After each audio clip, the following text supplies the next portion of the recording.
A continuación se describe el programa en VHDL.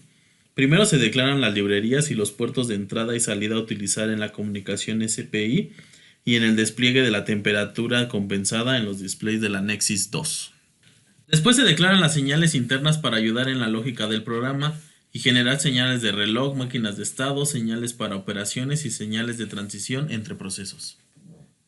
Los primeros dos procesos son para generar el reloj de comunicación SSK y el reloj de adquisición de datos CS, que sirven para hacer la comunicación entre el máster y el esclavo. En el siguiente proceso se programa la activación de una máquina de estados que dependen de los relojes programados para hacer la comunicación SPI. En este proceso llamado máquina es donde se hace la adquisición de los datos del PMOD TC1 de 32 bits, que contienen 14 bits de temperatura del termopar,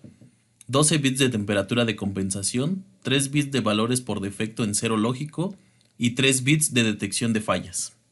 Después se hace el proceso de compensación de temperatura, asignando a la variable compensor el valor binario entero y a 4 LEDs el valor decimal del valor real de la temperatura compensada. En otro proceso se hace la conversión del valor binario entero de la temperatura compensada a un valor decimal de 16 bits, donde cada 4 bits representan la unidad, la decena, la centena y la unidad de millar del valor entero de temperatura compensada, que en otro proceso se despliega en los 4 displays de la Nexus 2 mediante otra máquina de estados.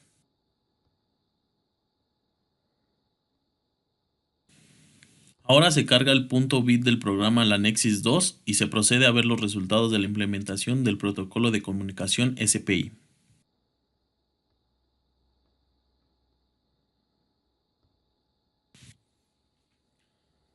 Se observa que al haber cargado el programa a la Nexus 2 se inicializa con un valor de 0 en los displays, pero al encender la adquisición de datos con el botón, comienza a darnos la temperatura ambiente que oscila entre 18 y 19 grados centígrados, que comparándola con la temperatura del multímetro no es mucha la diferencia, por lo que podemos decir que la adquisición de datos mediante la comunicación SPI es correcta. El push button es el botón de reset en el código, el cual detiene la adquisición de datos y muestra en los displays la última temperatura guardada. Los primeros 4 LEDs son los valores decimales de la temperatura compensada, el penúltimo LED es el bit de signo de la temperatura de compensación y el último LED es el indicador de falla del PMOD TC1. Si se quita el sensor se muestra un valor de 0 en los displays y no se marca una falla en el último LED,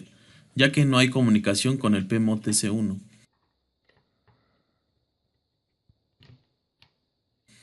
Pero si quitamos el termopar del módulo sí nos indica una falla con el PMOD TC1, ya que sí hay una comunicación con este por el protocolo SPI, indicando la falla en el último LED, y esto muestra también que la comunicación SPI es correcta. Conectando el módulo PMOD TC1 a la Nexus, sin fallas de conexión, se vuelve a censar la temperatura ambiente.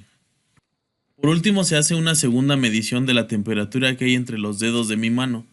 midiendo con el multímetro una temperatura de 30 grados centígrados, mientras que al medir la temperatura de los dedos con el módulo PMOD TC1 se muestra una temperatura de 53 a 54 grados centígrados.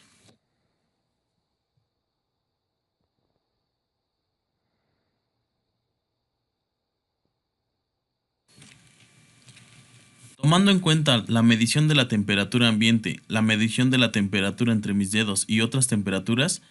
se observa un comportamiento de multiplicidad doble, es decir, que mientras la temperatura aumenta, el módulo PMOD TC1 o sensor de temperatura nos da una medición al doble de la temperatura real medida por un multímetro,